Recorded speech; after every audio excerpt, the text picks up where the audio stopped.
Happy Saturday. Hey Lewiski, how are you? Welcome to our garden hangout. It's kind of how do I just try to have trouble trying to adjust this thing. Okay. How's everything this week?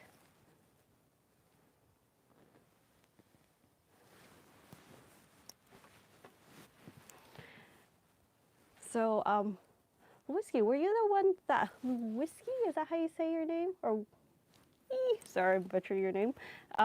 Were you the one that was suggesting to talk about? Was it household products in the garden or something? Hey, Reno. How are you doing, Reno? How's everyone doing today? Appreciate you for showing up. It's like 9 a.m. here. And yeah, working up a sweat. Actually, it's not as cold as I thought. It's supposed to be like 52 degrees out here. Not bad though. Good morning. Habitel, how are you? Where are you guys chatting from? Good morning. Good morning. Good morning. Basilda, Vanessa, Ohio, noon here. That's a good time.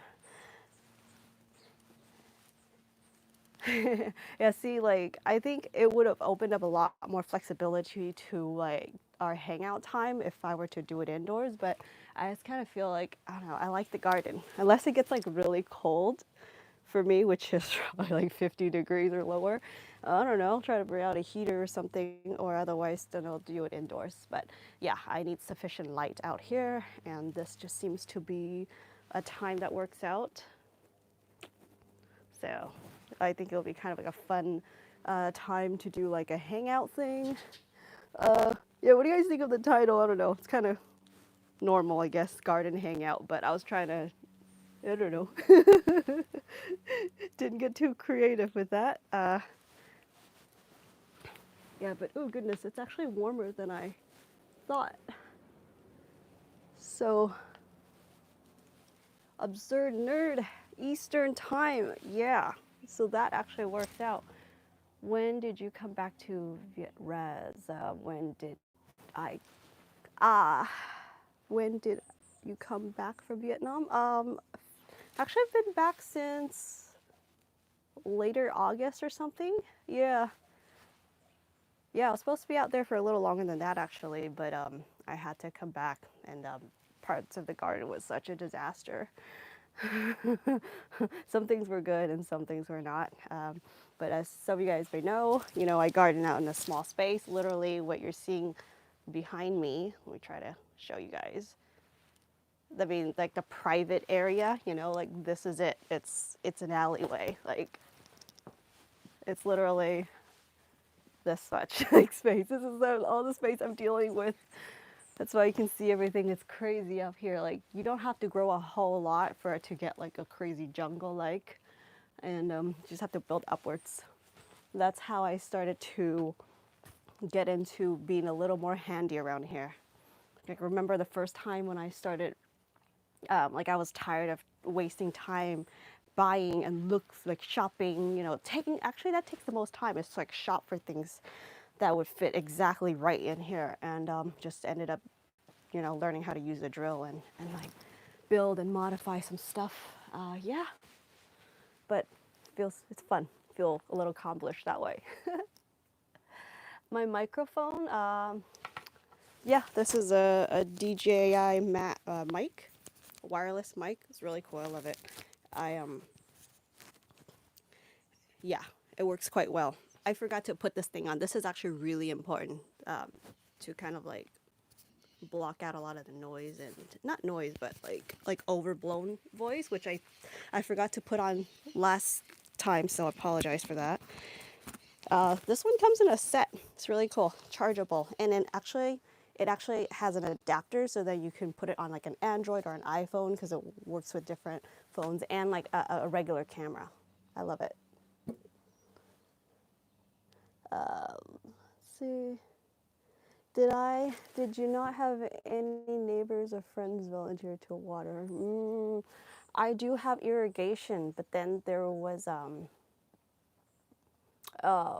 one of the connections was spraying out water, and I wish my dad would have informed me about that, but instead he turned off the water, and then I guess turned it on at random times, which if you turn it on at the time that the timer is on, you know, the irrigation's on, then it works. Otherwise, it's like useless. So yeah, the garden was lacking water at times. It's so crazy, right? Like you think everything is good as long as you got, you know, like you got a garden growing. If everything, you know, all hell breaks loose, and you'll be fine because you have food. But like if you got no sun and if you got no water, you can actually be pretty screwed. Uh, and it's actually tough to sometimes get people to water. I find that things that grow in the ground or directly like in raised beds, it's a lot more forgiving. Whereas you're growing in pots, right? It's just so much smaller space. It tends to dry out faster, or the drainage wouldn't be as good. So, good morning, Bonnie. Yeah. So it's a lot more forgiving, and it's got like roots can actually extend deeper and further. The plants tend to stay alive much longer. So yeah, put stuff in the ground if you can. Even though I grow a lot of things in containers, I try to put them in as big as, you know, however big, like the biggest container I can put in this space. See, you can't really walk away from it. That's the problem, as I really tried, and I think I can if I kind of perfect it a little more. Well, actually, if I can just leave very clear instructions, like please inform me if there's anything, because I have it set up on the plane above me again, you guys. Yeah, like I try to I do have like a setup called Rainpoint, and it's like a wireless setup that I can just access the app anywhere, you know, I'm at, and adjust the settings that way. Even like say if it rains, I can make it like have it stop raining. I mean, stop raining. I can, you know, make it stop watering for a couple of days or however long I want. So supposedly, if things work accordingly, it would work out, right? And I try to mulch thicker layers, I guess, for things to, I mean, to retain more moisture. But I actually don't really mulch on the like full shade side, because what ends up happening is that it might get too wet. The evaporation doesn't really, yeah, it just like moisture just stays in there, and then some plants end up rotting. So just trial and error, I guess. And sometimes, you know how some people would tell you things and you try to remember it, but really what you learn, I think the way how you learn is actually through going through it, like trying it, trial and error. Yeah. Let's see. Hey, Rano, how's it going? A bit early, yes. Sacramento. Wait, a little north. Oh, wow. Appreciate you for being here. Good morning. Hello, Stanley. How are you? So cool, because I'm starting to recognize some of you guys. So during our garden hangout, I thought it would be, hey, gardening channel with hot potatoes. Okay, hey.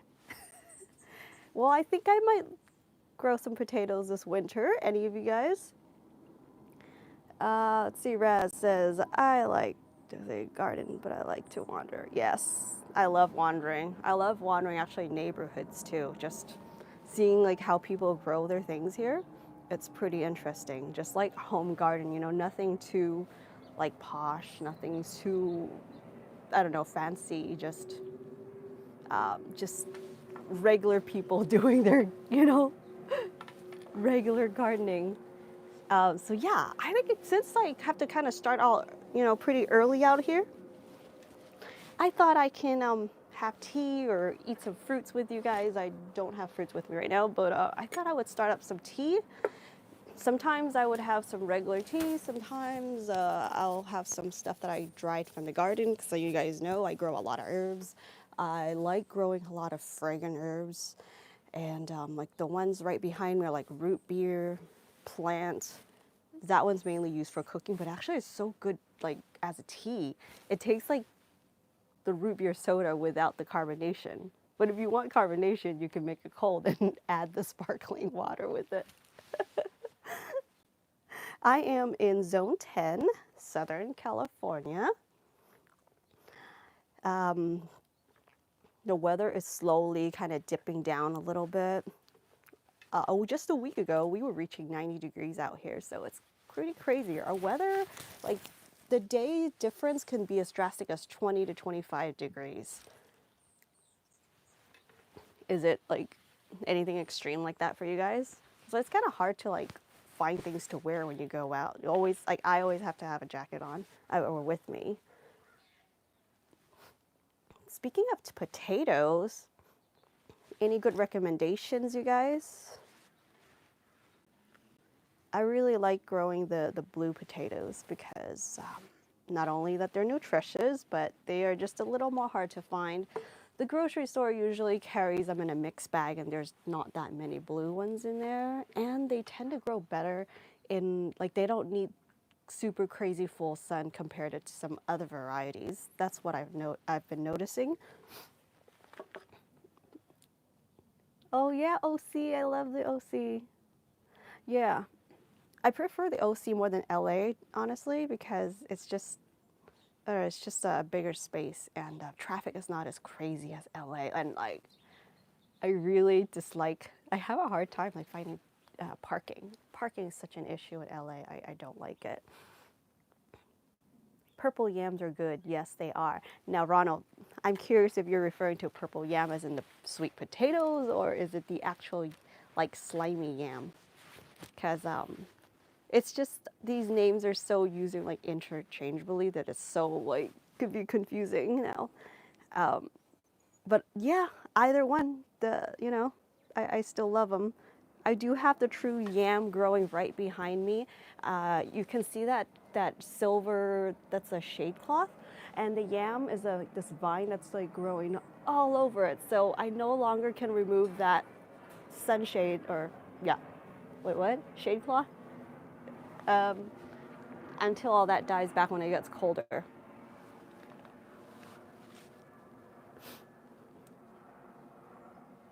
See, it's been really mild in Orange County.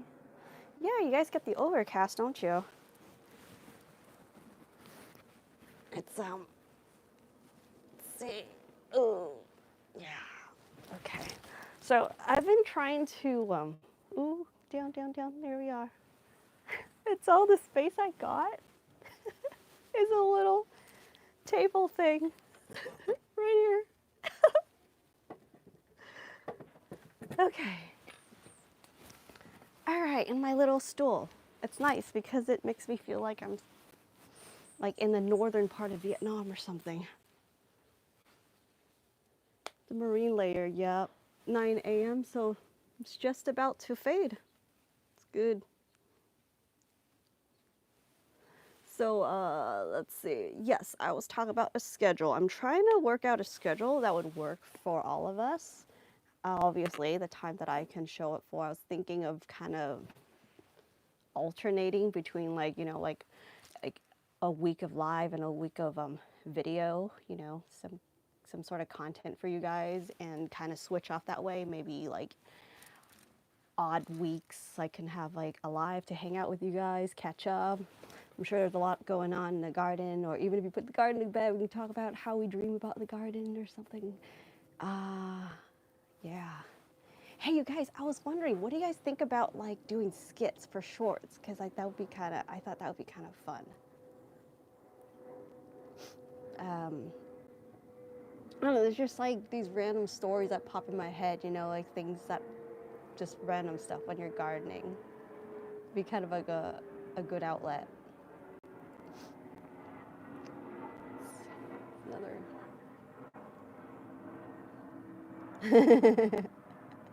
Nars said that's, but those are always fun. ... What does that mean? Do you have it all? Hobbies? I'm reading from, I'm like scanning over. Oh, it's gone. It's gone. Oh no. You asked me something about the festival, but the text is gone.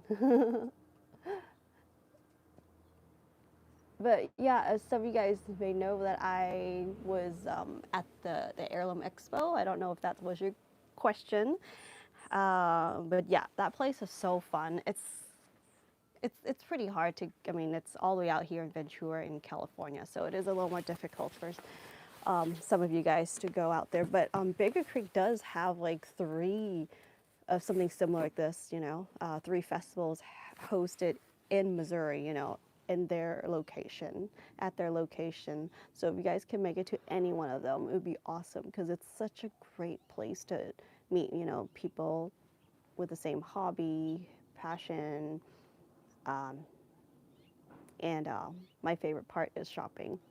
I love checking out all the unique varieties, things that I can bring back. Road trips always fun, because then it's like so easy. You can just throw stuff in the car and go and pick up whatever you want along the way. Uh, yeah. Is there like a lot of gardening events around you guys? Gardening shows, festival, plant shows. Oh my God, this one's extremely loud. Yeah, see, having the mic is so important in my area, because there's just like all these random noises. I tried picking up those directional mics, and it actually doesn't work out for my space. Like something that's like closest to me that picks up my voice works out best for me. Let's see here. Let's see. I just asked if you enjoyed the Tulip Festival. Oops, yes, that was so fun. That was back in April, I think. Funny story, you guys. So yeah, that was such a hectic trip, because I was like 2 days after I came back from the festival was when I had to leave for Vietnam. And then like I was running around and just having too much fun, and ended up getting hurt, you know, on that trip.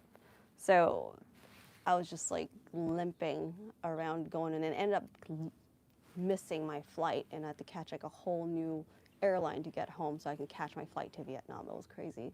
But those tulips were amazing. I didn't know that like there's tulips that are like double petaled. They're so pretty. And it's just so crazy that they, you know, the Baker Creek family, or like Juror's family, actually like live on in that space. It's just like this, you just feel like you're in like, you know, back in time, like you've gone back in time. I did post that video, I believe. You can check it out, see the vlog on it. John and I did a talk together on that one. It was fun to collab. Yeah, and their restaurant where they have stuff, I think most of the produce were grown there. So it was a cool experience. Hope to be back. And I really hope to be back for a little longer time, so I can kind of really see that place, because Missouri, it's so beautiful in the spring.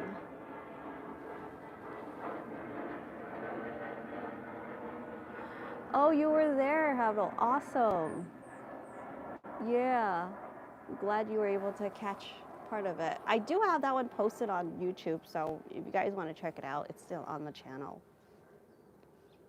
I think John and I talked about, our 5 tips, like top tips or something, to like growing a garden. Yeah. See, Grafting Dragon Fruit YouTube channel has annual dragon fruit sale in Orange County. Oh, okay, cool. Yeah, see, okay, so this is what I'm thinking I'm actually really like a high possibility that I'll be doing, because last week I was asking you guys, what do you think? Should I keep my dragon fruit or like put something else in?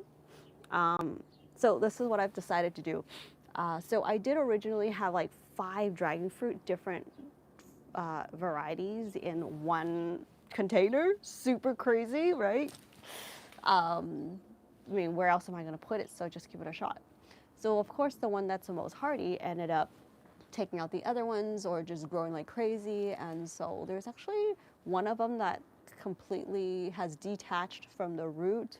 So that's probably a good chance for, that's like good opportunity to pull that one out. And then A couple of the other ones, if they're not growing too well, maybe I should limit it and just throw in another cacti vine in there. Because I have a variegated Barbados gooseberry that produces really beautiful edible leaves. Flowers are fragrant. The fruits are edible. The fruits are not like crazy good, but it is nutritious, and at least it's something interesting and edible. Probably more value for my space. So I don't know. I might like actually end up mixing the two in there because I can't. I don't. It's so hard for me to like remove everything out of that pot. Say I've never heard of it. Yes, it is so beautiful. Oh my gosh, those leaves are so beautiful, and the tips of the younger leaves are a little bit like a orangey pink. The leaves have streaks of like lime green and greens, and I think a hint of yellow in there. It is so beautiful, and I think something like that I can really enjoy year round. All right, I'm gonna start off with my jasmine tea, guys. Getting a little sniffly here. I wish you could smell this. I wish you can smell this.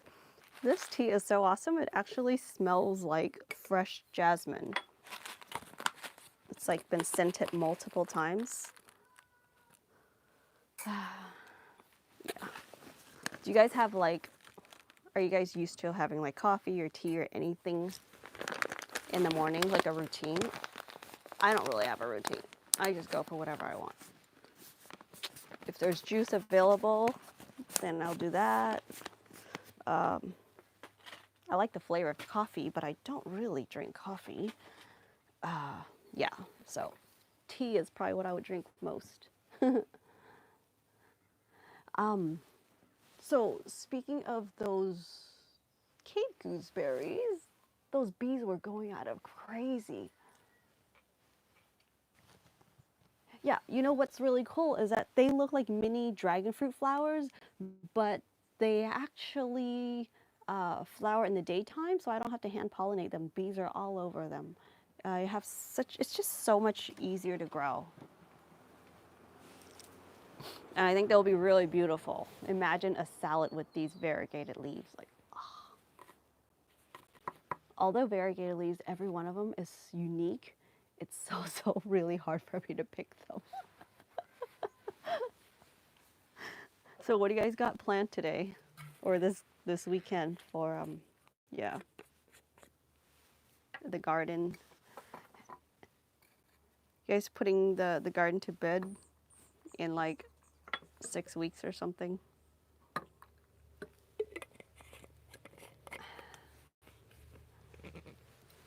I need to get my seeds started here.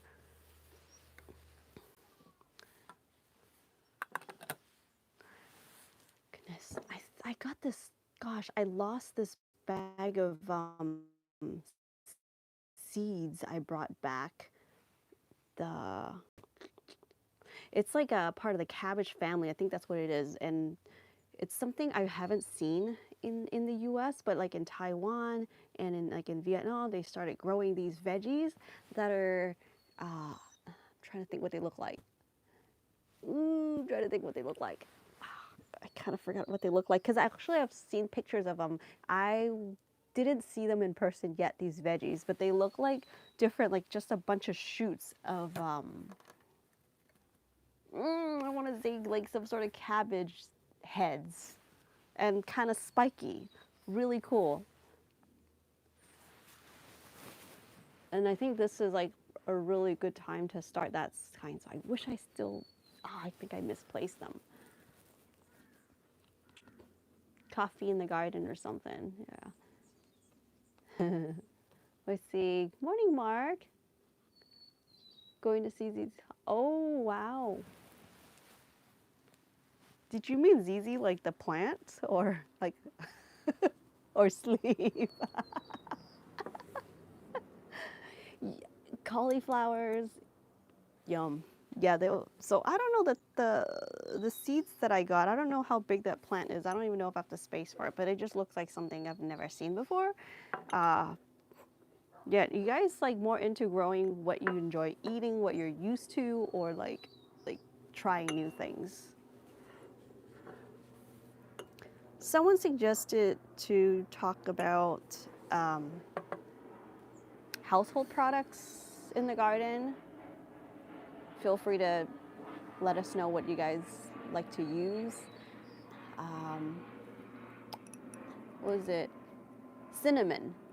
That's one of the ones I use a lot for propagating. So the band. Oopsies. Oh, we'll have fun.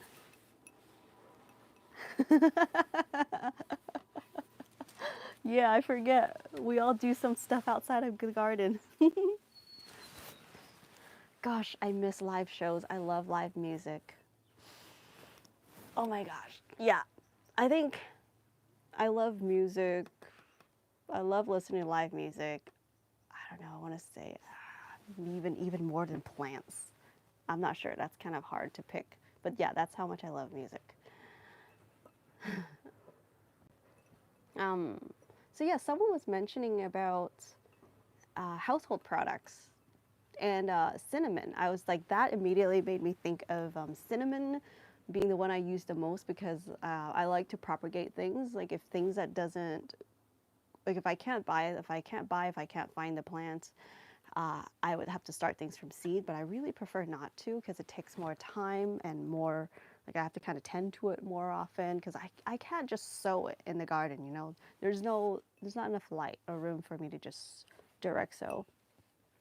So I use cinnamon a lot to do like propagation to avoid those tips from like rotting or getting moldy. Um, do I like dancing? Yeah. Oh god, this tea is so good. Yes. That is in fact my issue. Is I enjoy singing. I enjoy dancing. I had to stop listening to music for a long time because I was not being productive. Because every time I hear music, I'm like, oh crap. But I'm introducing it back in my life now, and just need to like discipline myself when it's time to listen. It's hard. Like people sometimes enjoy music with like when they're working, when they're reading or doing things. Um, for me, it's hard when I'm listening to someone talking. I'm listening to music or something. I guess that means I can't multitask well.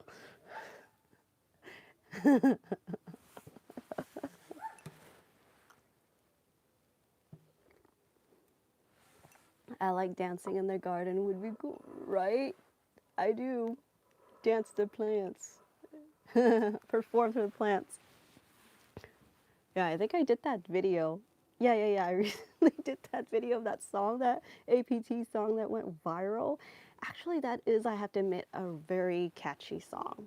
And I jumped on the opportunity because oh God, it's just so much fun to be able to, like, I like movements. Like, I'm an active person. So um, I can kind of get excited even when I'm gardening, when I'm digging, I get, it's fun. Uh, and I'm a vampire apparently. Guys, it's so yeah. So I did a Halloween special. I originally didn't actually plan on making that video. It was sort of like a last minute thought because uh, I was checking out the YouTube campus earlier this week, and some of the other visitors are also content creators. So whatever we saw that was like, that we wanted to take a quick clip of, we were helping each other shoot videos. And one of them was, we were there for like a meeting, and uh, we were at the Harry Potter themed room. So I was like, oh my God, this is so cool, right? So we just like, so that shot that I was like holding the lantern scene, that was actually a shot at the meeting room. And I didn't want to waste it because it's just such like a fun little themed thing. And then Halloween was like, you know, around the corner. And then I was picking those Malabar spinach berries. Anybody have tasted or grown that plant? Oh my God, it's super hardy. That is actually one of the plants that would like germinate anywhere, like even in my space. It's crazy because my space, I have a hard time, you know, growing things from seed. Uh, so yeah, so every time you pick those, there's no way of not getting your finger stained. So just like, oh my gosh, let's just put these two things together and make a video. Thanks, I'm glad you enjoyed it. And I have to say that is like the most fun out of like making the video. I like going crazy with like it's just yeah, fun, crazy, active, climbing, fast moving, all that sort of stuff is very um, exciting for me. So yeah, that's why sometimes I'm thinking, you know, maybe I should make some skits. Maybe I should I don't know, do more active things on the channel just because I looked real. You mean like a real vampire? Like a real vampire. I was like,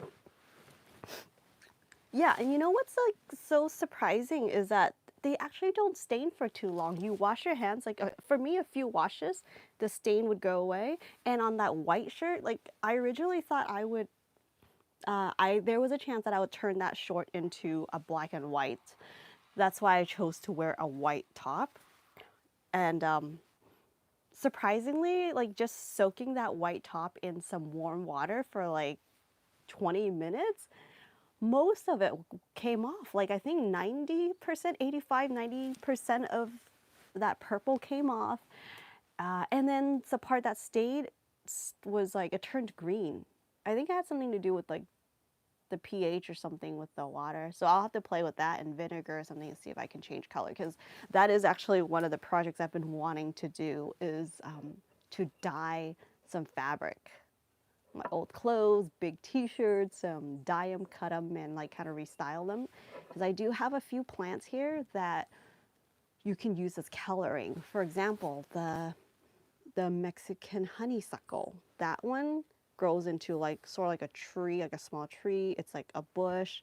It grows super crazy, really easy to grow even in this space. So like the the flowers attract hummingbirds. The leaves you can dry them for tea. And I think somewhere like in ancient like Mexico, like a specific location, I forget where, excuse me, but they would use this for dyeing. So they would color their fabrics with it. And that's when I was like, because those leaves are green, but when you boil or soak them in water, the water turns purple. So similar to the plant right here. This is this other one that actually grows, oops, wrong side. Right here, you saw somewhat of the variegation here. Just pick one for you. These ones are going to flower. I don't really want to pick them, but that's okay. All right. So this is, come on, I'm sorry guys. I don't know how, it's such a hard time adjusting this.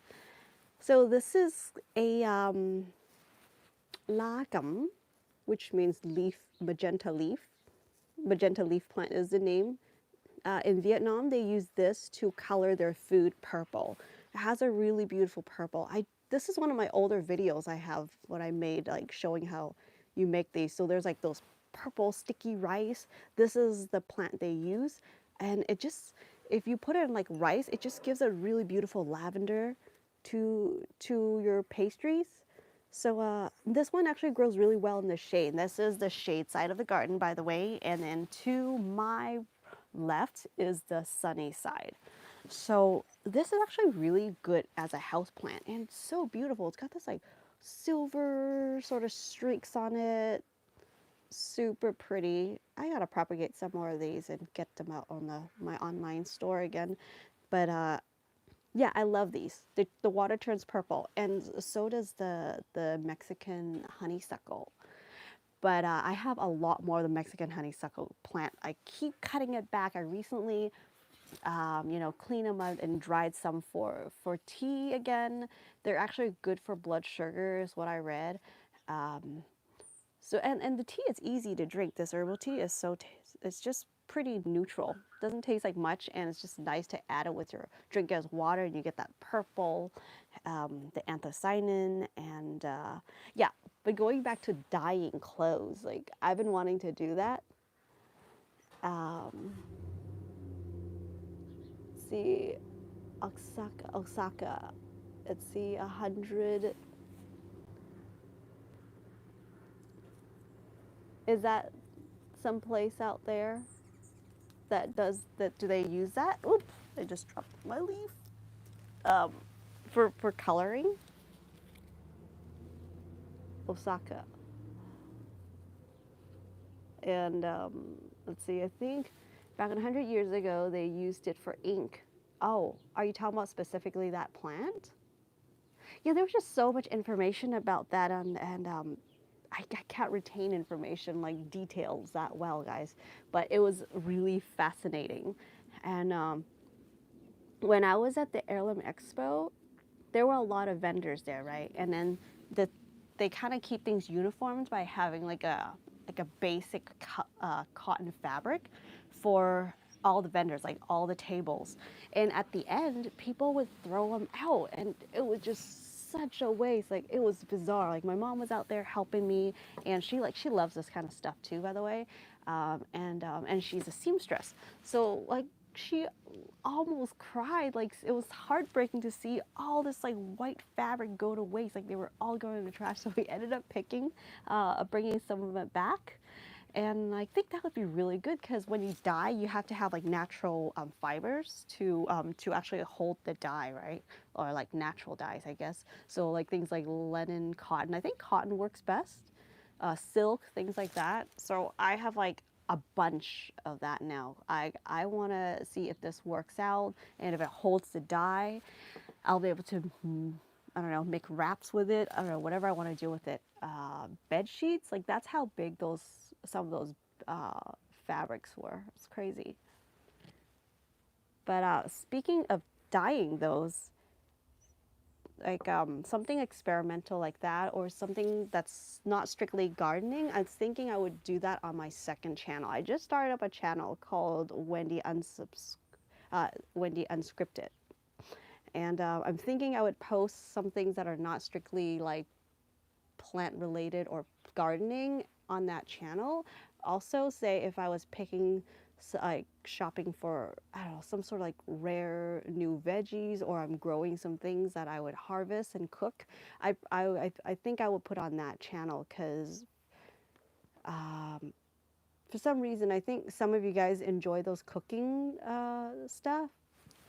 Yay! Thank you, gardening channel. So yeah, I'm trying to kind of narrow things down and be a little more specific for the channel because some of you guys may just want to know about plants and not the cooking part, or some other things of what you would want to do with the plants. So I think I would kind of like separate that into like a second channel where it's a little more like a lifestyle focused. So a little bit of everything. Um, Gosh, now you're making me think. I've been wanting to I made a little pillow with the cotton that I collected off of one of my neighbor down, like a few streets down from me. And I think his tree may be flowering again, or are the cottons ready?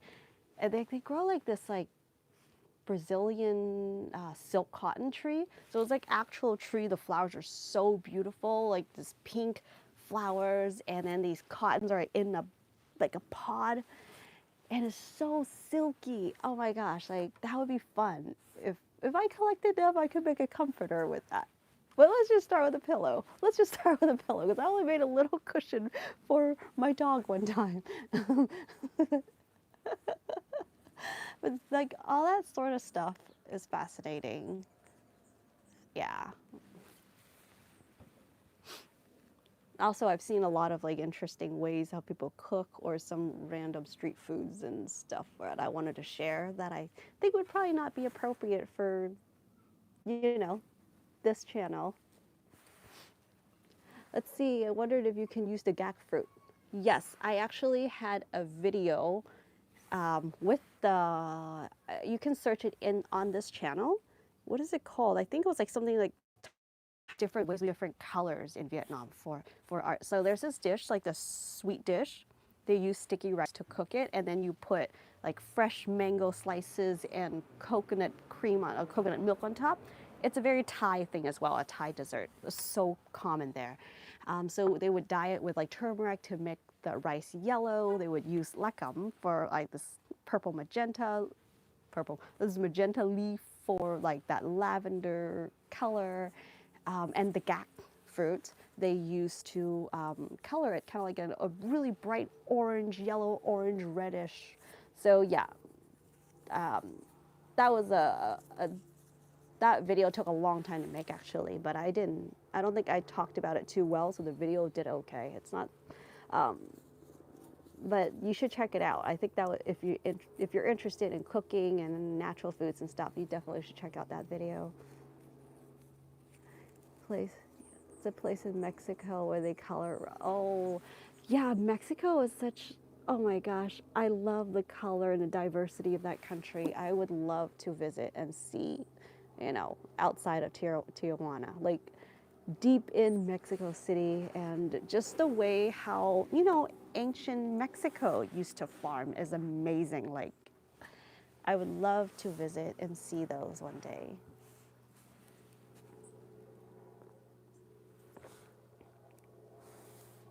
So it says the other side of Wendy's Creations new channel. Yeah, like I said, it's like unscripted, right? So it'll be like my trial and error that you guys do get to hop along with. Some things I've done before, but some things that are new for me, you know. Um, yeah, it'll be fun. I think it's kind of like a not too planned out kind of a channel. It's like more fun. Uh, Probably see more of my randomness there. But if you guys have any ideas, be sure to let me know, like content ideas and stuff, or like what do you guys want to see, you know? In fact, like, you know, like I try to go, like, be able to go back to Vietnam more often. Like, that would be awesome to make more videos. Because there's like so, like, some places like Mexico too, you know, like you travel just slightly just to like the next, like, what do you guys call it? Not like state or regions, you know, something totally different. And I think in Vietnam, it's like, is there like 52 different ethnic groups or something? So just in one country, small country that's like the size of California, there's so much to see. The scenery is so different too across, like, you know, in different places. Even if you travel like 3 to 4 hours, like a few hours drive, like the scenic is so different. Have a great day, gardening channel.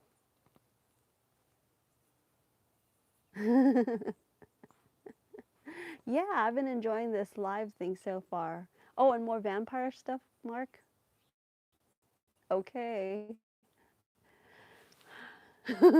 What else can I do with them? There's this other weed, I forget the name of it, goodness, but it has like similar berries, fruits. Um, I read part of it says that that plant is toxic, but some places say that it's not. The plant looks pretty exotic and it looks like something really strange to me, like a little bit out of this like alien-like plant. Um, so I'm not too sure if I want to give that one a try yet. But I do love really deep, rich coloring because you know how that one actually reminds you of beets. Some of you guys were saying, oh, they're probably beet juice or something. But the Malabar spinach berries are so much more like pigmented, like so. It's almost like a dehydrated beet juice, or like more dehydrated, like a little more concentrated beet juice, which I have done, you know, that should actually be really beautiful. You just keep refrigerator, and you can use it as like a blush or like a lip stain or something. It's just that they do come off really easily. So, so what do you guys normally grow things for? Like for food, for tea, for using like, do you use it as in like a household product? For example, what is it called? The calamansi, because we have so much fruits on the tree. Have one grown in the ground, and it's quite old now, probably like 10 years old or something. And calamansi is this a citrus. It's more to use it for juice and for sauces and stuff, because it's like got a sour inside, and the outside the rind is a little bit sweet like kumquat, but the rind is not as thick as some of the kumquat varieties. But it grows year round. Like in Chinese, we call that a four-season citrus. So in the tropics, they actually would grow and fruit year round. That is one good fruit tree to grow if you have fruit trees that grow multiple times a year. So that one we usually have fruits like at least I'd say 9 to 10 months out of the year. If you don't pick them all, you probably can save them, have them year round here. So like that one is a really good to use like as a spice. Like the rind, you can dry them, or you can sit those rind, like let it soak in like alcohol, vodka or something, and extract the oils. Because like citrus oil is so good for cleaning stuff, like getting that gunk out, a little bit of that grease, like that sticky. What is that like when you remove labels and stuff? That stickiness. Um, yeah, like citrus oils is so good for removing that. So I like using those to add to my cleaning products. Um, which reminds me, I make this general cleaning like spray that I use. Sometimes if I have that oil, I would add that citrus oil in. If not, I use like excuse me, was it alcohol, a little bit of apple cider vinegar, uh, water, mostly water. It's like 80% water in there, distilled water or just regular filtered water, and then like an essential oil. I usually choose like whatever essential oils you want, but like tea tree or peppermint especially, just because they smell good. Lemongrass is the other ones I use a lot also, because they also deter ants. Like ants do not like peppermint. So I end up just using that even around the garden. Like if I see a bunch of ants, other than like the soap thing, if I really want to go out like really quickly, usually those would like, it's like an instant kill. Um, yeah. Do you guys have like an ant situation in the garden? Like in the summer, there's definitely more ants. Um, and yeah, always test your stuff on like in case like your plants are, certain plants are more sensitive to other than others. But that I love being able to make use of the garden like beyond food, like my what's that called, the lamb's ear. And you guys grow that, get this really fuzzy, like, oh my god, I feel like so luxurious whenever I use it. So when there's like abundance of those, like more in the summer than now, it's slowing down, the growth is slowing down. But those are like really good as cotton pads, which I use to like clean out, like skin regimen, like for my face. So stuff like that is really cool. Glue, excuse me. Wait, I need to be away from the mic when I do that. Excuse me. What do you use as glue? Body products. Joy of the Garden Home says uses. Yeah, it's so nice when you're making use of it for like most things that you use regularly, right? Yes. In fact, see, I like learning all the uses of one plant. Yeah, from leaves to roots. That would be amazing. There's so much to learn in the plant world.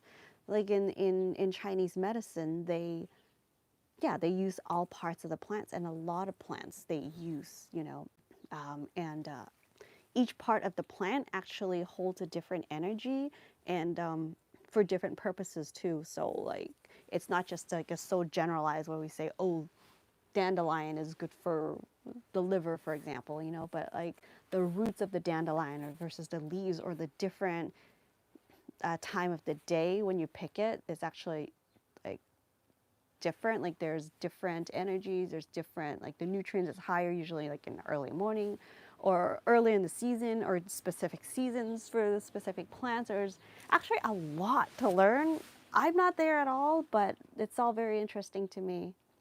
And also just even some plants that they say are toxic, right? But in like traditional Chinese medicine, the way it's like more about how they pair the different herbs. It's not just about, you know, like one single herb for that issue. It's about pairing and balancing them and getting like the right dose is so important for it to work. So it's like a lot of times like I'm not encouraging you to like be so adventurous like me, but like usually when I read up on things, and I think when it comes to like something very scientific, it's very like narrowed down to like one specific plant. And so a lot of the times they'll tell you these herbs are like toxic, you know. But it's like some things that I may not know too much about, but I'm like, hey, I grew up drinking that. I grew up eating that in like a whole bowl in a soup as like that as like the base vegetable for the soup. But you're saying that it's toxic. So it's like up to like a certain amounts that you're eating, or if you're really concentrating into like a pill or a supplement or like into medicine, then of course it's it can be toxic. Like even if you drink too much water, you know, you can get drunk from that or you can get intoxicated too. So it really like sometimes reading that when you don't know too much information about these sort of things or the way how things work, it can be scary. But I understand you also have to be mindful of, and especially when it's like new, right, to you. You should actually, yeah, be careful with plants and how you use it and how you like consume it. That's true too. So it's hard. I guess that's why we kind of talk about it amongst people, you know, minds alike. Let's see here. See, you were talking using oils to remove glue from stickers. I forgot. Yes, I remember talking about that. And then you mentioned glue. Um, oh, yeah. I don't know, but that sparks the idea that when I was young, I used to. So in Vietnam, they have like a lot of veggies are a lot more fresh than here, very locally grown, right? So those citrus, when you peel, you first like poke it with your nail, and that burst of the oils just comes out like so aromatic, super fresh, very high in oil. And I think certain varieties have a lot more oils in on the rind than others. And I used that thing is crazy. It can melt plastic.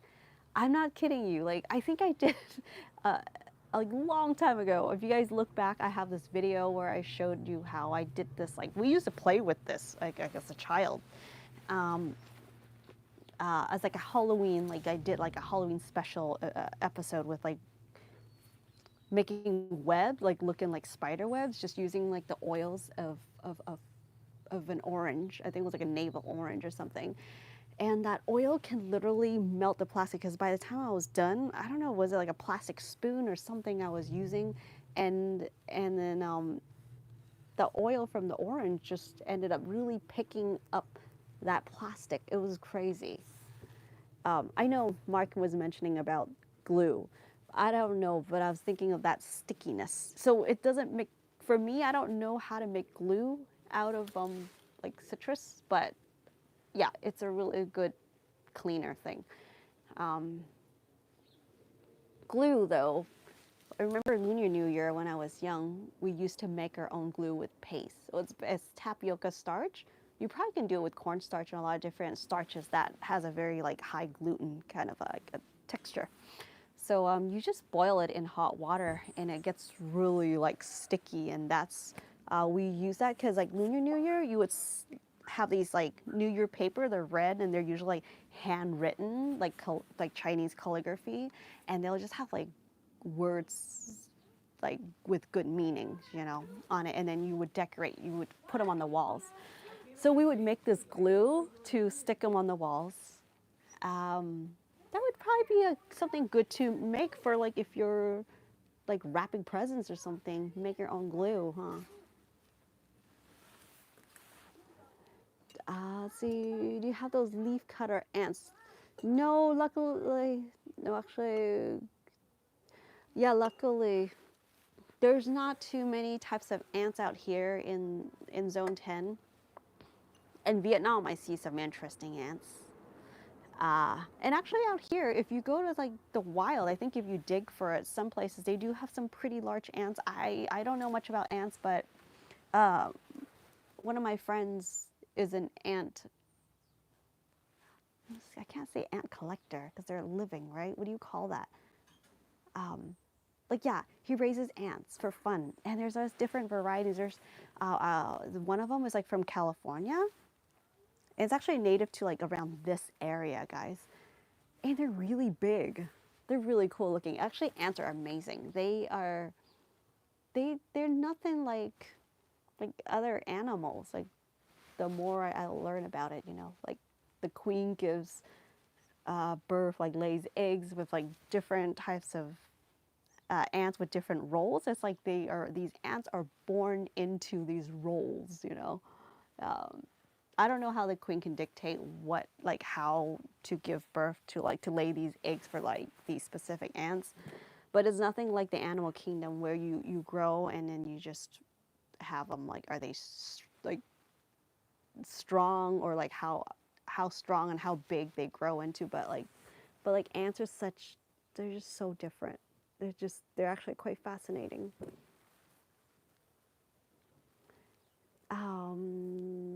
Let's see. I worked for NASA for years. We grew food in space from seed. That's awesome. That's so cool. Is that is it true? That's how hydroponics was started. Was so that you can grow food in space. And what kind of food did you guys grow? Was it like the fast, um, or was it like microgreens, or did you actually grow like fast? Uh, okay, I'm losing my words here. Like the crops that you can harvest quickly. It's so nice. So you guys do have some fresh food. That is amazing. That is so amazing that you worked for NASA. Yeah. Um, let's see. Joy of the Gardens is we made rice glues. Yeah, exactly. Rice glues for crafts and just for crafts. I mean, for kids and just for crafts. Yeah, yeah. I'm sure as like when you played with stuff like that in Vietnam, it was the same, you know. So rice, probably sticky rice. It's gonna be super like sticky as well. Um, but yeah, in Vietnam we use a lot of like tapioca. We use that instead of cornstarch, which we use a lot more here, right? But that's what we use to kind of thicken up like the consistency of sauces. So like after you do like a quick saute or something, let's say, or like a dish, if you want some sauce and kind of make it a little more like binding, so it'll really coat your veggies and your food well, we would throw in a little bit of tapioca starch at the end and stir it in. In fact, that is what it's like makes it so fun to work with. You know, when you make, you know, like when you're kneading dough with tapioca starch, when you pour in like cold water, it kind of works the dough like a regular dough, like regular flour. But when you pour hot water, that's when you get that consistency, like the texture to completely change to be like really clear and stretchy. It's crazy. The texture is so yummy. In fact, that is what boba drinks are made of. The queen, you're the queen of gardening. Thank you for my garden. Yeah, cayenne pepper. Yeah, cayenne pepper keeps pests away. I have heard of that. So, what kind of pests? Like, is it the smaller pests, soft shell or hard shells? Because I tried cayenne pepper for like deterring I think it was like bigger ones, like possums and mice.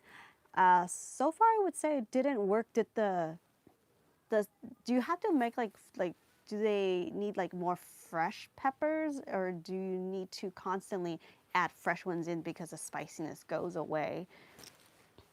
But yeah, I would think it should work. It's kind of like peppermint, right? It's so spicy in the oils. Like it should work probably for smaller pests. Another thing, speaking of cayenne pepper, I want to try is like really helps with, you know, like if you're congested, if you have, say if you have a cold, it just like really clears your sinuses, your sinus, and you can actually make like an oil rub thing like with castor oil and like rub on like I don't know your joints or anywhere if that's like inflamed. That helps to improve circulation. So I need to try that cayenne pepper. I don't think I've actually tried too much cayenne pepper in my food just because I don't really eat too spicy. But that's amazing as like that pepper as medicine. And by the way, did you know pepper leaves? Well, I grew up eating pepper leaves cooked, like fully cooked. It's so good. And we have it in a soup. And that's one of those things that when I, you know, like I Google it and they'll say that like pepper leaves are toxic, don't eat it. It's okay. It's better to stay on the safe side than like, and all these random things I do. It's like I'm not even sure if I should tell you about it. Like it's just my own little experiment and adventures. But I'm like, I don't encourage you to do it, but like this is what I'm doing, and this is all just fun for me. Corn, yes, corn was the first one. Oh, I can see that. Wow, how big these corns end up growing, Mark. Let's see, we were looking at high yield foods, yep, to support people in space for longer periods of time, to discover, yeah, so what kind of seeds did you ended up learning that worked best? Is like this, is it like really spacious in there, like in the shuttle? Like it's, you know, like I'm thinking you guys will be growing microgreens or plants that are like little bok choy or something, but like, what am I saying here? Corn, that's like as tall as me. Excuse me. Really? Does it deter squirrel and rabbits? Hmm. Yeah, we don't have rabbits here. See, rabbits, you think it's all cute, right? When you like wildlife, you love them all, but actually they can be quite detrimental to your garden. Um, there's a city over here, over on the like the coastal area, that has wild peacocks. Me as a visitor, of course, I'm like, wow, that's so cool, you know, like they're beautiful. You got these big wild birds, but the people that live there hate it. Like most of them that I ran into was like, oh my gosh, they cause such damage to their roofs, and the way they, excuse me, the way they make noise. It's like morning in the morning with like this terrible scream, and they eat all your crops. So a lot of certain people, not a lot, but like certain people that used to have a little like edible garden, they stopped growing food because of that reason. Like that sucks. I can see how it can be discouraging, uh, especially with something like a pest. I don't know if I want to call a peacock a pest, you know, but yeah, such a big animal. It's quite hard to, I guess you can fence off the, even the top. We do have squirrels that usually pick at our mulberries, so there's plenty on the tree. See, I think more people will start gardening with the current food prices. Yep, prices is insane, you guys. Oh my gosh. I get annoyed when I see people that have huge yards and no good, right? Like, even if you just let it, like your lawn go and just maybe just remove your lawn. Like, I think the most lazy way may not look as great, you know? But like, even if you removed your lawn and you just sow a bunch of random edible seeds, you know, and just see what grows, you still can have a much more useful garden than just a lawn. I think it makes sense if you had a lawn to if you had, you know, kids or pets to play with, but maybe you can even replace your lawn with like what would I replace it with? Some sort of like edible herbs, like a really like spreading, climbing, or maybe just if it was like a sunny spot, maybe like even just sweet potatoes. Who cares if you end up stepping on parts of the plants if you have a lot? I guess it's better. It's still a better use of space than like just growing grass. Mm, but yeah, it is definitely fun to have like a soft spot for like kids to play though. There's also more like drought tolerant grass varieties that you can grow that would take up less water. Or maybe have like a grass patch on like the lower part of the house so that it just like water drains from there so you don't have to use extra water for the lawn. Oh, I think there's ways to go about, but there's other things that are, you know, more priority on the list first. Everyone's different.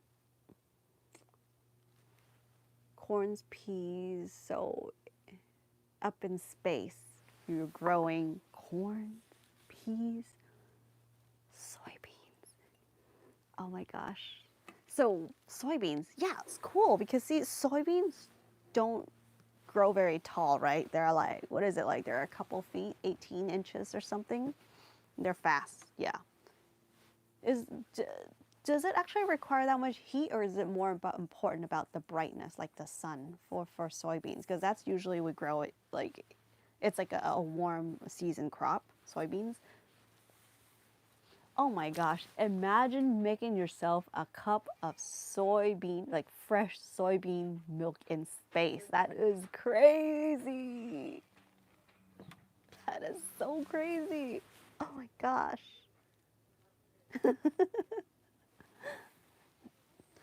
Well, that's good because you definitely need to keep, you know, our astronauts healthy.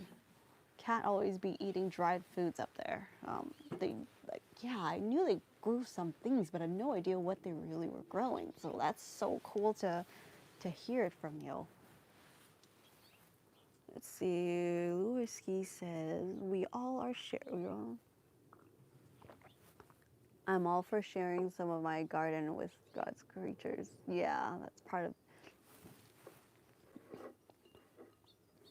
It is nice to share. It's just that it could be frustrating when like they get the majority of your crops. You know what I mean?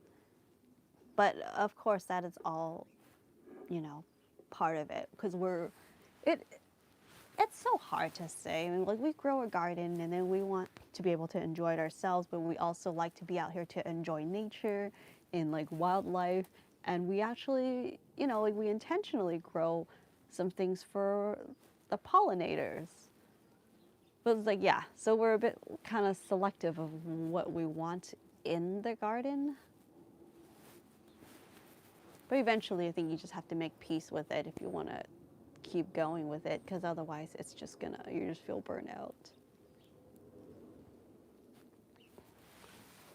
See, can soybeans be eaten, used, or just seed? Yes. Oh, mature soybeans. What do you mean by mature? As in, like, because you generally would wait for the crops. So you can eat and harvest them fresh, like when they're soft, and then when the whole soybean is dried, you can definitely store them like regular beans and cook them. Excuse me. Asian markets, they're loaded with like the bean section with a lot of different types of beans, and soybeans being one of them. That's what we use to make soy milk is like the dried soybeans. They're really good in soups too. Yeah, we just use that as a regular bean. It's so interesting because soybeans are haven't grown in a while, so I can't quite remember. I think they're round when they're dried, right? But when they're fresh, like edamame, right? They look like a more like a flatter oval, like a kidney shape almost. It's interesting, the shape changes. So for a long time, I used to think they were different crops, but they're actually soybeans. And speaking of soybeans, I've asked so many like Asian gardeners, and they're telling me like what their secret is, like that they put in their gardens to have like crazy amount of fruits, and soybeans is what they use. Like they would literally bury soybeans in the soil. They dig a hole and they bury it in place, and I guess it's the hormones from the soybeans. So crazy, but they get like crazy huge melons or like pumpkins, and just their crops is so, the yield is crazy, and their secret's always like soybeans. Yeah, I was confused with the shape of it for a while too. See, and go with Elon, and you can go with Elon and take Trump with you.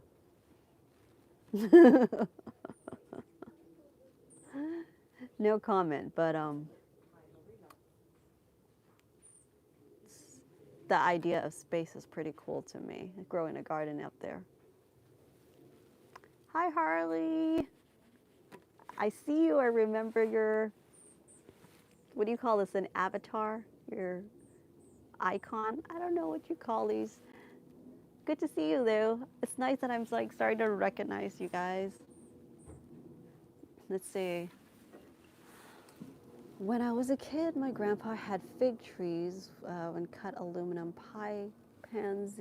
He would cut aluminum pie pans into strips and have, oh, yeah, and scare birds away. So it's, I think birds don't like shiny objects is the thing. I've seen people that would, back then when they used to have like more CDs, they would give out like free CDs, right? What is it, like AOL or something those days, and they would have these free CDs, and people would tie them in a string. Sometimes they would put multiple CDs, this like dangling on their trees to repel birds from eating their fruits. Shiny objects, aluminum cans, and those are actually a really good use of cans too. In Vietnam, they use those cans to make these amazing like art pieces for the tourists and stuff. But they're really neat. Love them when they can reuse objects. What's like a steampunk stuff? Those are like super creative. You have a little grass? So never try to grow soybeans as a excuse my noise. Okay, never tried to grow soybeans as a vegetable in Iowa, but in Iowa we grow the GMO ones, yeah, for diesel fuel. Yeah. Soybeans and corn, right? Grow a lot of that it's not even for consumption. Yeah, just because soybeans and corn just grows, and like they're just ready so much faster than other crops. And what is it? What was it? Have you guys ever had the sticky corn? Like the really high starch corn? I know like some like those Mexican soups, they have or like Peruvian as like really giant corn. Those are really firm, but like in Taiwan and Vietnam and parts of Southeast Asia, they grow this other kind that's sort of this in between, and the corn is a little more like chewy and a little more sticky. Those are so yummy, because when you roast or grill them, it kind of pops in your mouth with that burst. It's like that snap. It's really interesting. But definitely, there's all kinds of varieties of corn, and it's corn is almost like a tomato. I feel like if you don't like vegetables. You know, most people would not say no to potatoes, tomatoes, and corn.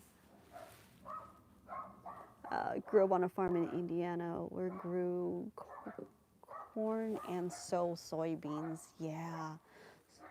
So soybeans, I guess, been growing them in the U.S. for much longer than I thought. I didn't work too well. Those big. It didn't work too well. The big juicy figs was.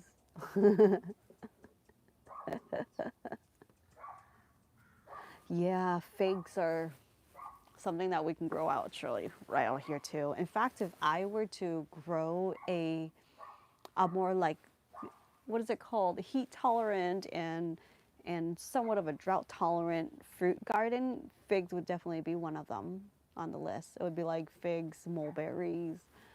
What else? There's so many varieties of figs too. Dates.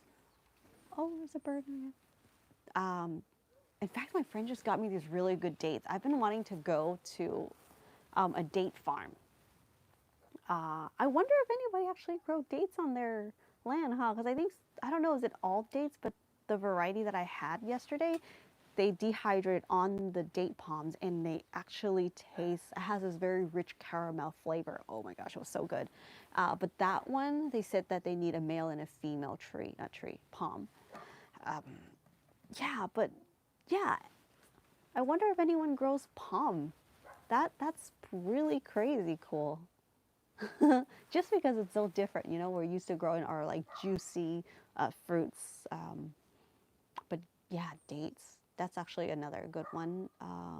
What else would I grow in a drought tolerant garden or drought tolerant fruit garden? Pomegranates, um, dragon fruit, like right here. Uh, any other suggestions, you guys? See, your garden always looks amazing. Thank you, Harley. We haven't hit winter yet, that's why. It's, yeah, things in the winter, usually yeah, winter probably not so good. If I grew like some sort of leafy greens would be okay, but there's just not enough light here. And I think the most sunny spot, which is in the center where I have the sunshade on right now. If the yam hasn't, I can't take it down until the yam dies back. And sometimes our winter doesn't get cold enough. It just, these plants just end up kind of lingering around, and I have a hard time figuring out when, like choosing when to pull them out because I want them to somewhat keep growing or so anyway, they end up shading a lot of that spot. But that's actually like on like a raised bed that's built higher up, it gets a little more light than other spots in the garden. So I actually rely on that raised bed in the winter. Olives, thank you. Yes, yes, yes. Oh my goodness. Olives? And then I guess that would mean if I want to include the curry tree, because the curry tree, technically the fruits are edible and they taste like the texture of olives, but they're sweet. I just put out that video actually, a short. Sorry about the noise, you guys. That's, is the noise really bad? um, yeah, so olives, um, that's a great one. Oh my gosh, I really enjoy those dried, like cured olives. They just like cure them with just a bunch of like salt, not in water, not in water, just dry salt, and they taste, are so flavorful. Um, what other ones? Yeah, like that would be interesting to find a drought tolerant fruit garden to tour. I gotta tell people that some things doesn't require as much water, you know, as you think to grow. In fact, even if our plants require like more water to grow, we still use a lot less water than the industry. So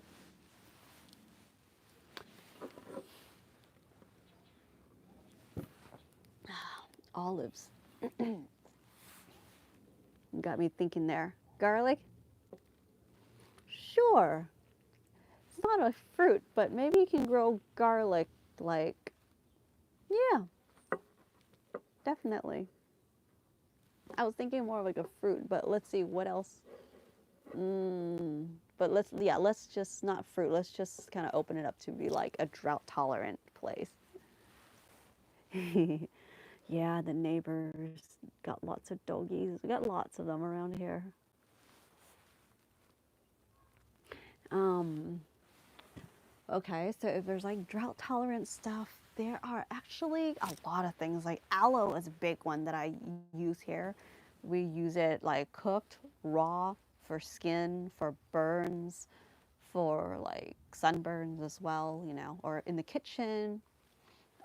Yeah, aloe is another one of those really useful ones. And in fact, I think I may move that out in a more sunny spot on the parkway or something because those are pretty cool. They look like they fit in with the cacti, you know, theme, like a drought tolerant. But it's amazing to me, you know, like because these plants are, you know, has acclimated to growing in such low water, like space with such low water content.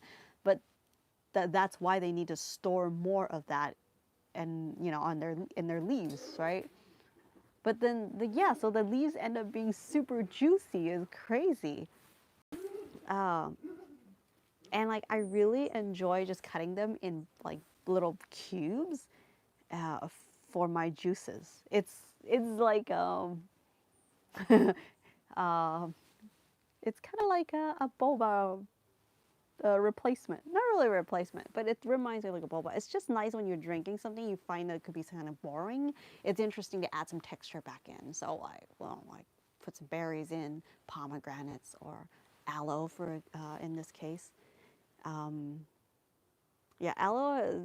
Some people don't really like the sliminess of certain things, but I don't mind it, which opens up like my profile to having like I can enjoy a lot more food that way.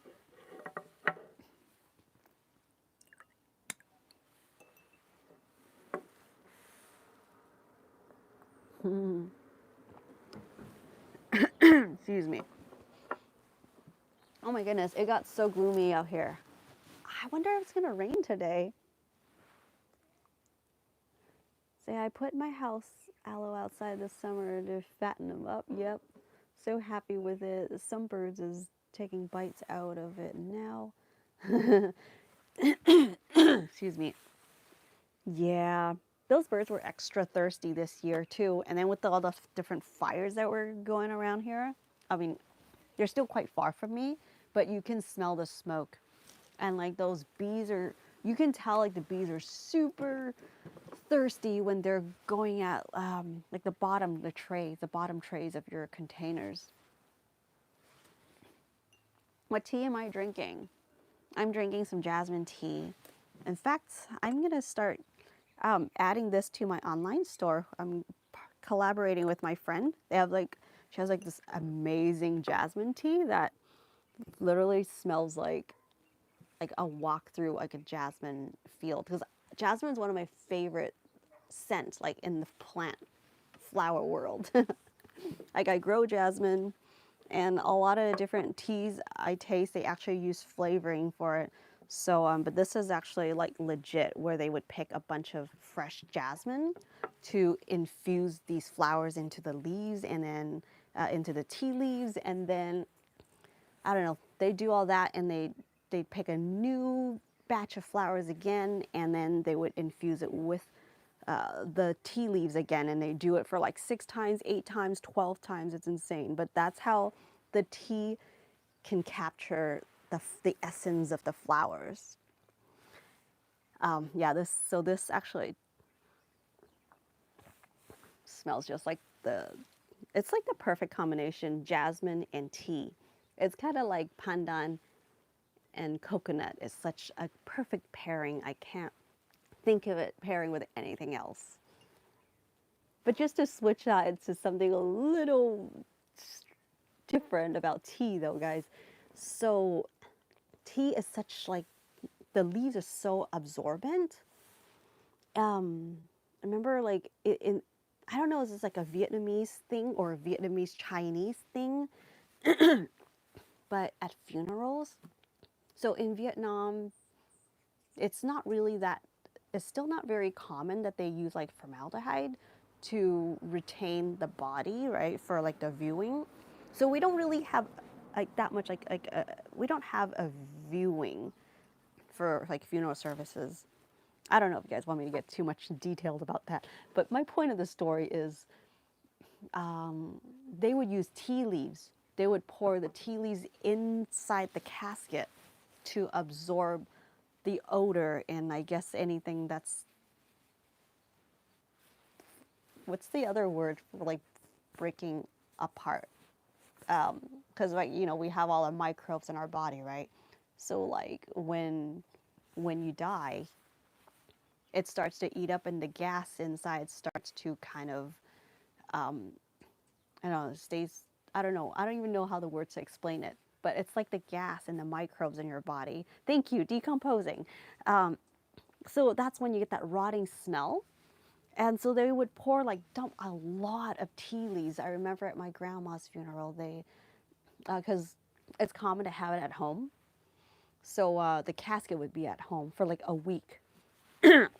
And even though there's air conditioning at home, they don't really like to use it. So maybe just a little bit of a fan, but they keep the doors open a lot. Anyway, so no air conditioning, and it's like 80 plus to 90 degrees indoor with the casket. So that's what they would use tea leaves to absorb. So like seriously, there's no smell at all. I found that to be very interesting. Every time when I'm like, when my friend gives me old tea leaves, I would pour it in the tumbler, the compost tumbler, and then that's where my mind would go. Um, yeah.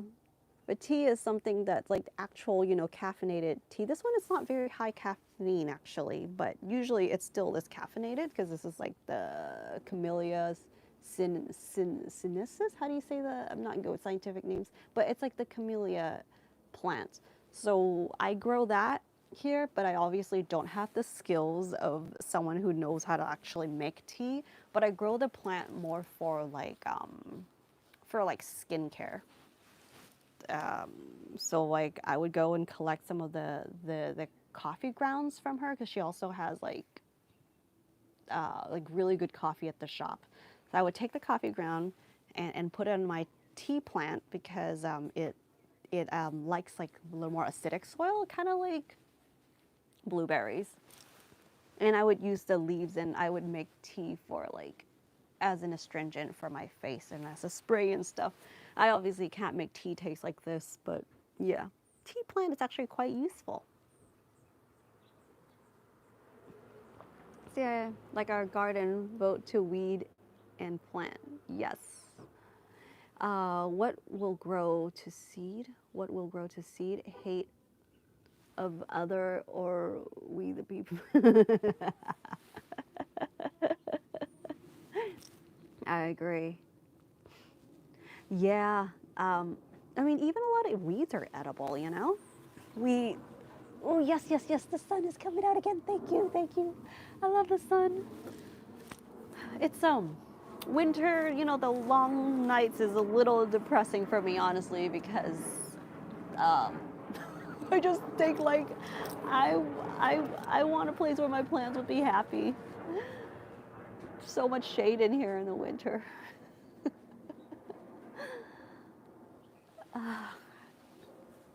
Milkweed. No, not milkweed. That's something I really want to grow.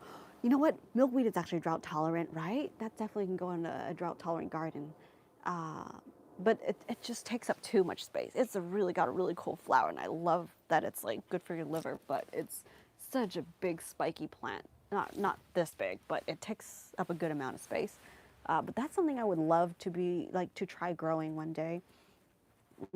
But dandelions, a very useful weed. Plantain is a good weed. So those I don't mind. I just dried some uh, oh my god, forget my words here. Dandelion for tea. I really enjoy dandelion roots. They're so good. That earthiness, I love it. Oh, bananas. Yes, that is a big one. I love everything about bananas. Different varieties, the leaves. I love the smell. Such a like south, south, southeastern Asian, southeast Asian girl. Yeah, like the smell of banana leaves. I don't know. I can't describe it. It smells like home to me whenever I smell steamed banana leaves. So like that's actually a really useful plant. That's why it's kind of crazy. Like, what, you're growing bananas in a small space? Like, you see that big plop right there? That trunk there, that is a banana. So like you can use the leaves out perfect for a picnic. You know, whenever you're working, it's just like a very easy lay it down and have a clean spot to use. Steam with it, grill it. Instead of like a non-stick pot, you can lay like a banana leaf on top and fry your foods that way or heat up your food that way. It's just so useful. Back in the days, like when I was young, Vietnam used to use banana leaves to wrap a lot of their takeaways, you know, or street foods, which I love that kind of like sad to say that that's like a nostalgic thing now. But that's what they used to do more, you know, before like so much of plastic being even cheaper than things you grow for free in the, you know, in the what do you call it, the village or in the countryside. Um, but just the smell of it and those pandan screw pine herbs, which is another popular one they use for a lot of our sweets. But the stem of it is a bit hard and it kind of has this like divot. So it makes it as like a perfect little scooper. And that's what they would use to serve like your sticky rice or your like your little lunch. So it's just so compostable. And then now you actually start to see them using banana leaves to wrap the produce at the Western style grocery stores, the grocery stores with AC. So it's more now marketed as something eco-friendly, but it's sad that eco-friendly things you have to pay a higher price for. It's like a status thing now to be more like organic and eco-friendly. It's so like the idea is so like upside down, but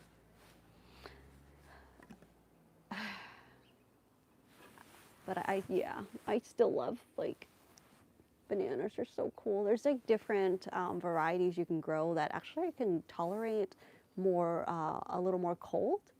Someone recently posted, I think on IG, that they grew like this rack of banana, like, I don't know, like this long, in Northern California. So like there's different varieties that you can definitely, that would take the cold a little better, and some are shorter so that you can actually grow it in like a large enough container that you can push it inside when it's cold.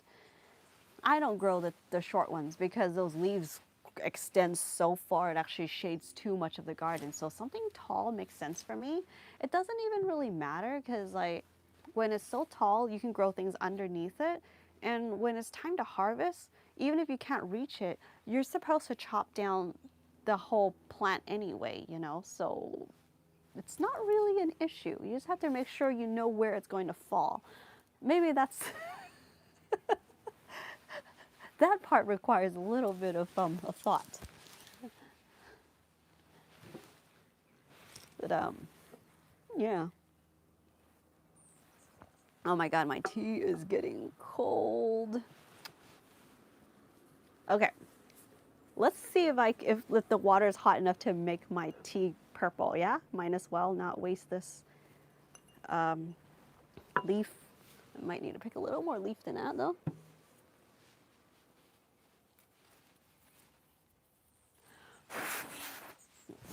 Sorry. Okay, okay. All right. Let's get some hot water. See, if the water is hot, it's gonna get extract the water a lot faster. You can sit it in cold water, but it's good. Ooh, that one looks like there's some poop there. You don't want that. Let's add another one in. Oh, where did it go? Okay, let's pick another one. Thank you, thank you. Okay, here we go. All right, let's do this live.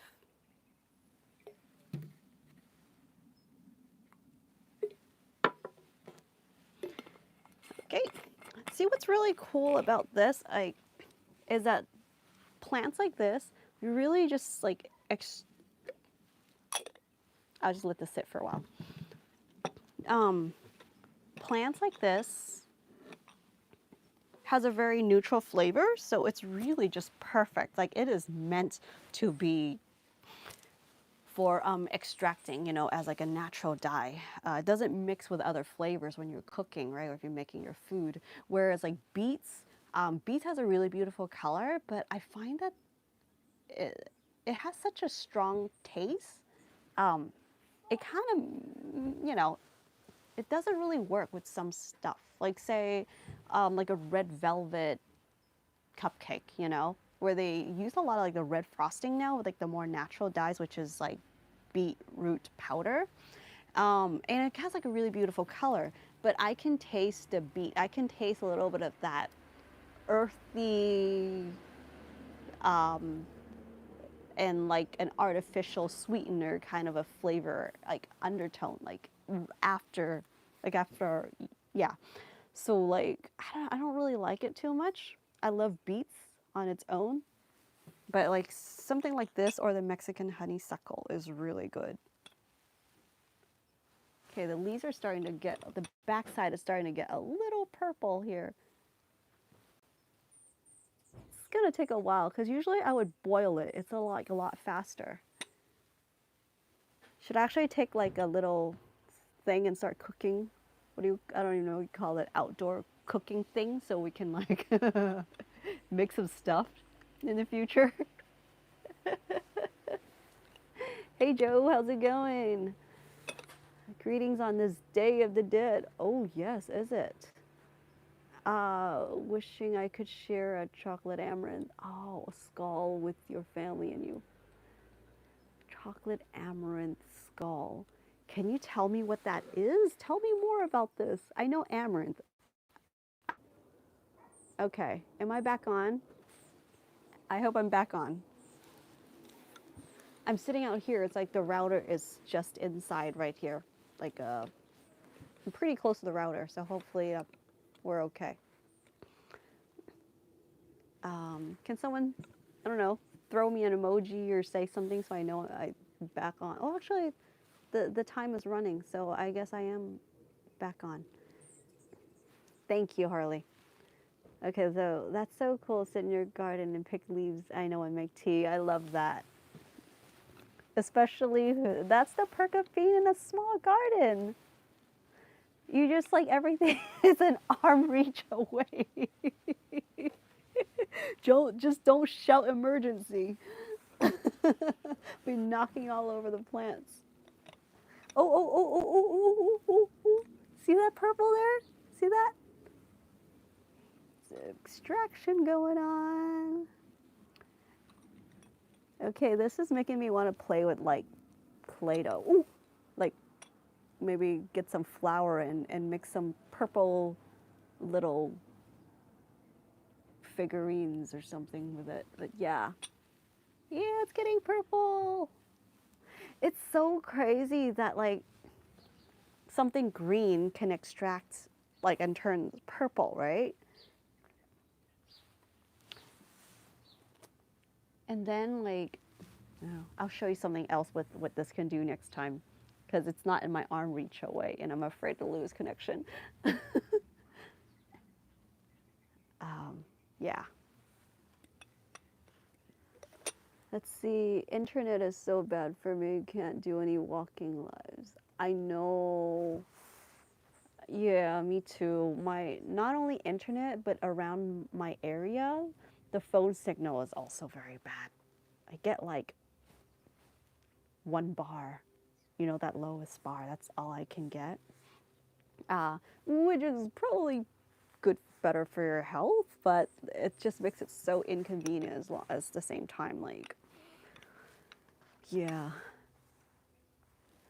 Premieres aren't as good. What is that? Purple leaf, high in X. Exactly. And you know what? It's tasteless. So it's super cool when I make like say, so if you, I'm so tempted to like show you guys what like this can do, but I just need to walk away and grab something though if I want to show you like something else. I don't want to. I don't know how to say. I want to give away too much. But yeah, this is so nice. If this was like the base of something, I would add some mint, some honey, or some sort of like flavoring into it. Then you can just have like purple water and make your tea, kind of like the blue butterfly pea, right? That makes the water blue. So like, and that's also tasteless. So it's like a really good starting point for like whatever things you want to make. A, I don't know, a fruit punch thing.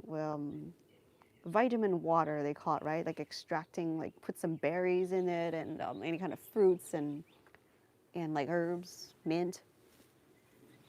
Kind of nice for like parties too. The birds are like trying to peck at the fence.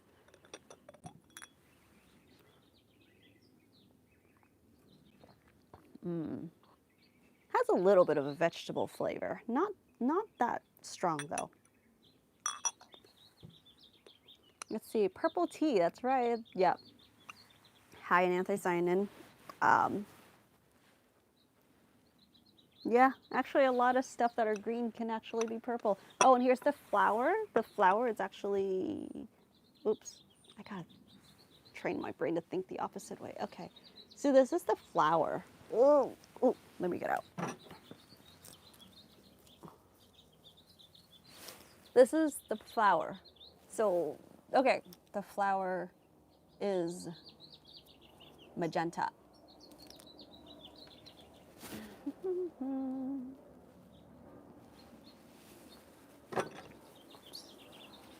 Let's see. Joe says, traditional here. Tradition here. Skulls were made of sugar. Ah. Then milk chocolate, but the later healthy version is amaranth and honey. How do you? Oh, so you just use like honey to bind the amaranth? So you have like a grain skull? That's an interesting texture for the skull. Oh, and then is it like, do you even puff the amaranth? That would be a very crunchy skull, you know what I mean? I love like chocolate that are like, that they include puffed amaranth so it tastes like a Kit Kat bar. I'm looking at the birds.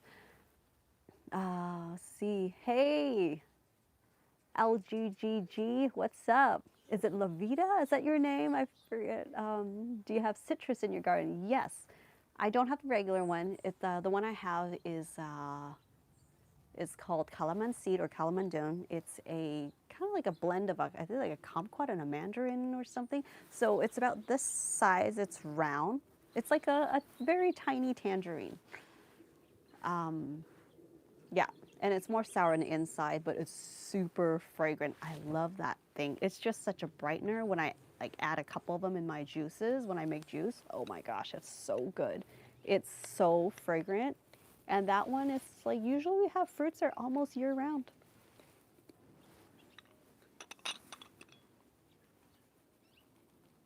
Everyone talks about, back in the days, right? Moving to the West Coast and grow their lemons and oranges. It's remembered.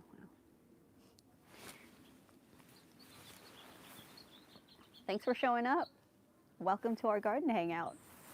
I couldn't think of any other names. I was like, trying to make this like a, make this like a regular thing. We can maybe hang out every other week or something and just catch up with each other.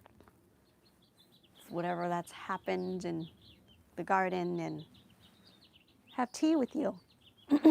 Excuse me. Look how like bright, like reddish purple is turning now. But see, if you put this with like a flower that's more like white, like just your regular like all-purpose flour or something, it's gonna be a little more of lavender. But right now it looks almost similar to beet juice, but it's a little more purple than that.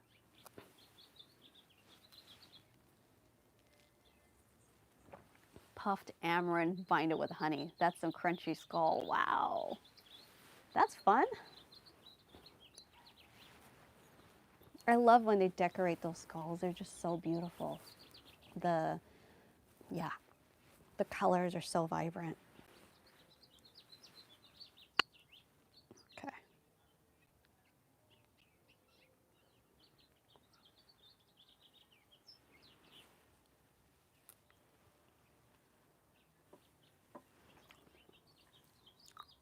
Mm.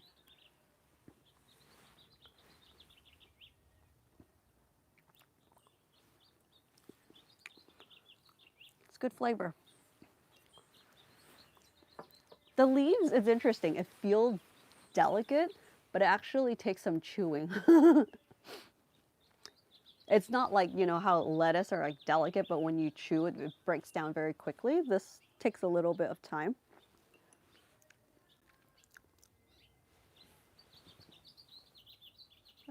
Look how dark this is getting. It's so gorgeous.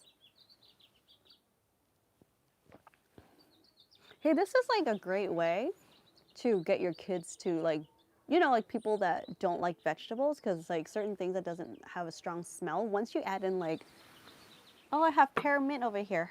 How convenient. Whoops, wrong side. Wrong side. Stop it. Stop it. Okay. Um, this is a pear right here. These are pear mint. It smells kind of like a pear, and it's very fuzzy.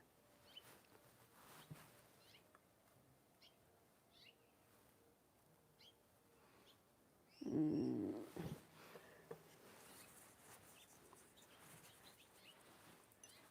Okay, need some flavoring in here.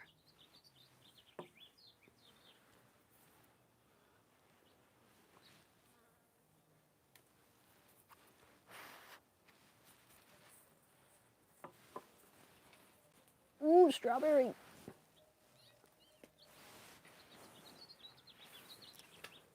Okay. Don't mind me. You guys are welcome to grab your goodies and chill with me as well.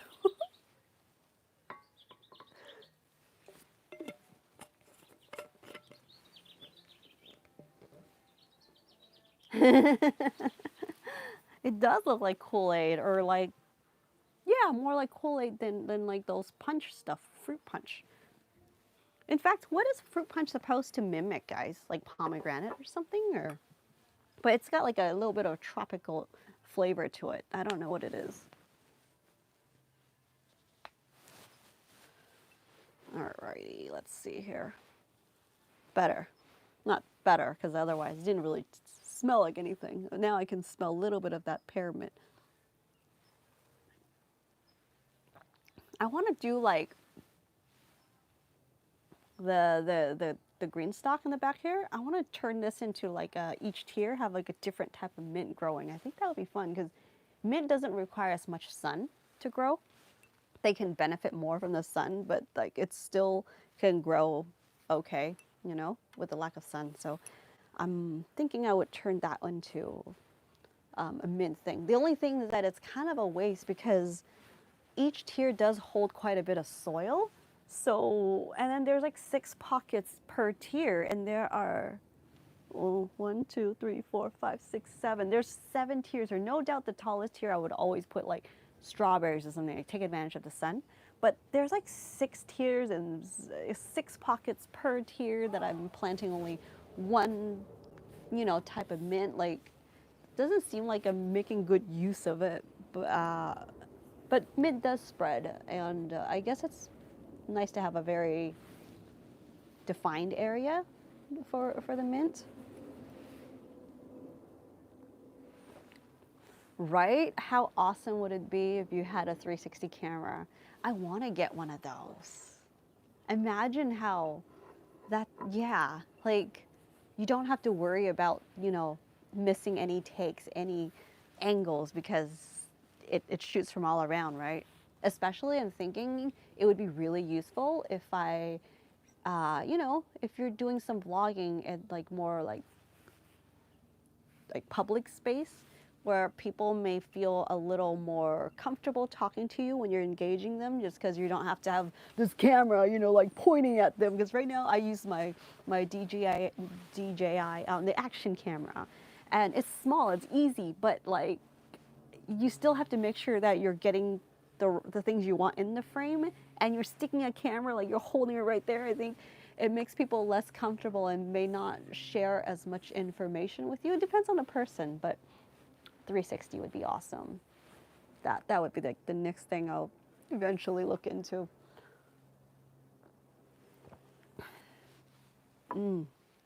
Yeah, it's tasting more like pear. Oh my gosh, this is a Charlotte. It's been my become one of like for regular strawberries, meaning they're not alpines. I don't know how else to put it. Charlotte variety has been my favorite one, just because I think they grow really well in places like Ohio. It is supposedly, I think this variety was a cross between like some variety from California and a French one that is really fragrant. So this is super fragrant, and this is one of the little smaller ones, but it smells so strong. It definitely has a stronger scent than other varieties I've grown, than the ones that you would like the conventional varieties. I was afraid of it not having enough. Uh, Actually, I was afraid of it being too hot in Southern California to grow this variety, but turns out it's okay because, especially in my space, I have a more narrow garden. It's more like a microclimate. So I just grow this like on the first couple of tiers on the green stalk, and it works out. It smelled like strawberry candy.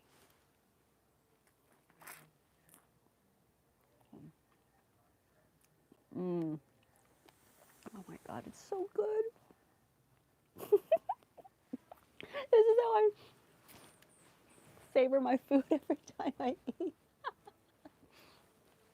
Mm.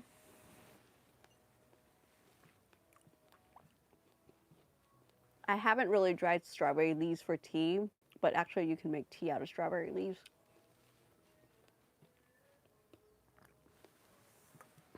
Mm.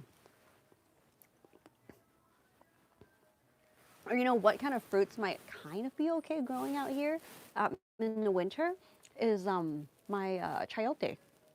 I have like this cream color spiky chayote.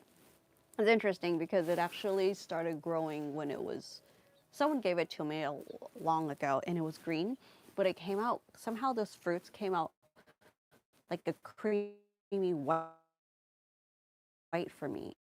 It still came out white. It's interesting. So I end up keeping the variety because it's something I've never seen before.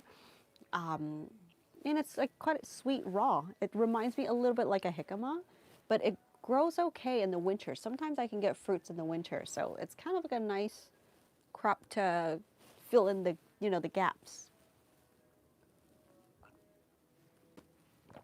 Anyway, yeah. So let's see. Yes, I think cutoff time. I think we're gonna have to do a live again when I can. We have like 3 more minutes on here, and then I'll have to go. But yeah, what do you guys think about? Yeah, I was thinking maybe doing like a live every other week. For now, I'm kind of just seeing how it would work out, like the time with you guys and with me, and probably have to alternate the time so I can have some, from the West Coast and other places that have different time zones that would work out for them. But I think it would be good to kind of catch up, see what you guys are up to. Any news from the garden? Homegrown organic strawberries are the best, right? But conventional is better than nothing, absolutely. Farmer's market is probably the best bet for pretty decent strawberries. People, like even kids, that's like anyone that tells you they don't like certain fruits or veggies, I think in general, I just think it's because they haven't tried better quality one. Usually the homegrown one, we assume it's better quality. So And most people end up liking certain things they thought they never liked, like strawberries. I used to have this neighbor that said I don't eat any fruits, like I just don't like fruits, and you're like, you don't even like strawberries? They're like, nope. And she tried my strawberries, and she's like, oh my god, and she likes all that she could ever talked about. Told her family about it. And she's like, I want to grow strawberries. Like, they are, yeah. It's just everything is picked way too early when you know. And I understand, like fruits can't really sit that long, so you do have to pick them a little early. So yeah, but that's the disadvantage as well. Yeah.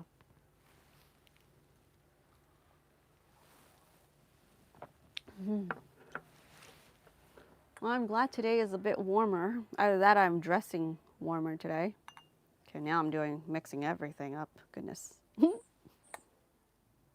Oh my God, I can have purple jasmine tea. I just realized that I can make purple jasmine tea next time. The color is not, actually no, the color is not good that way. It just get more like muddy. Yeah. Okay, not a good idea. Hey, I'm in Sacramento, so the timing works pretty perfect. Awesome. So I guess you're an early bird, Jose, sorry. Yeah. Okie dokie, you guys. I hope you guys had I don't know, enjoyed the hangout today.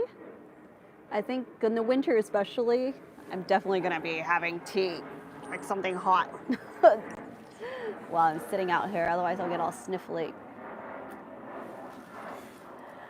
Okie dokie, I wish you guys a fabulous week. I'm feeling like I need to go do some cartwheels or something for sitting here for a couple hours. Great.